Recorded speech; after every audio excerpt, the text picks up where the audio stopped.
What's up, everybody? This is just going to be a little video on to get you started if you're interested in doing some catfishing.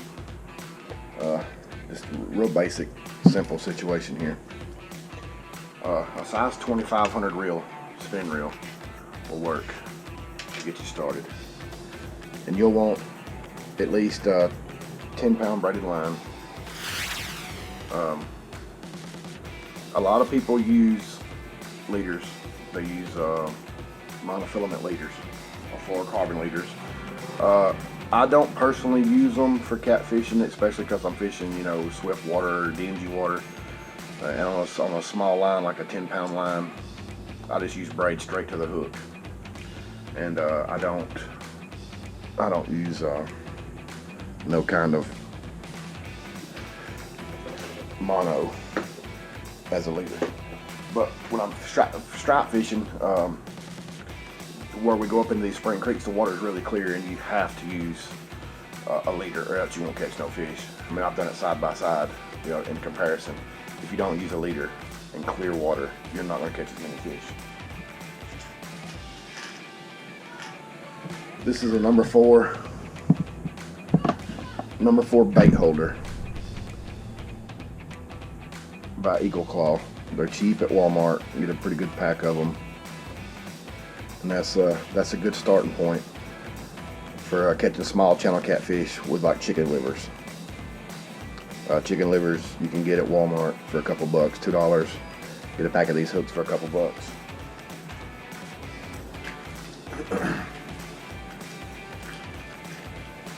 If you're not fishing in much current, these splits, you can get these split shot weights. You get 16 of them for a couple dollars.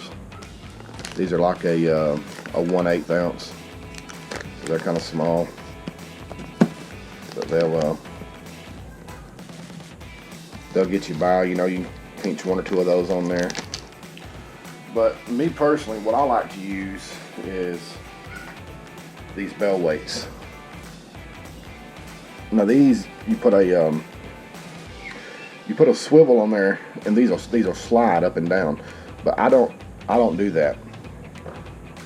I just pinch my line over, run it through, make a knot in it, put it over the whole thing. I guess it's called a Palomar knot. I just tie these in line in it so it won't slide. That's the way I like it. It's not the best way. I'm not gonna say it's the right way. That's just the way I like to do it. If you're stepping up into some bigger catfish and you're wanting to use a little bit bigger tackle, you can step up in hooks to something like this. This is like a 7/0 circle hook. On a circle hook though, you don't set the hook like you do one of these small bait holder J hooks. With this, what you want to do is when you get the fish, when you feel the fish is on there, you want him to load the rod up, or you reel and ease pressure, reel down to him and ease the pressure, load the rod up to maximum amount of pressure. And once you get a lot of pressure on him and he's about at max amount of pressure, then you can, by then the hook has done turned.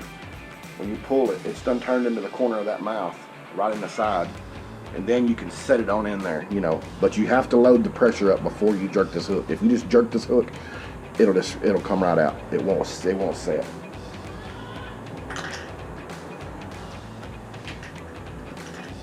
Here's some other ones. These are some number 6, not number 6, but 6/0 Gamakatsu, or however you say that. These are pretty good. And when I tie these, I like to use the snail knot when I tie these. There's lots of videos on there on knots. I recommend the snail knot on a circle hook. It seems to be the go-to knot. I really like it. It's never failed me. I see a lot of people doing their spinning reel like this, and that's not how you hold a spinning reel. You don't back reel this spinning reel holding it like this. That's not the correct way. Hold your spinning reel down and put it in between your fingers, and you'll crank it forward.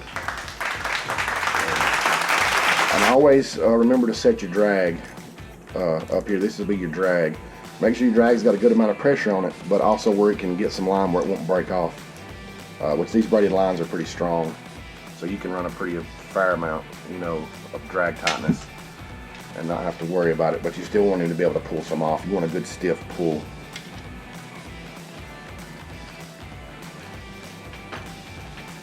And that ought to get you started.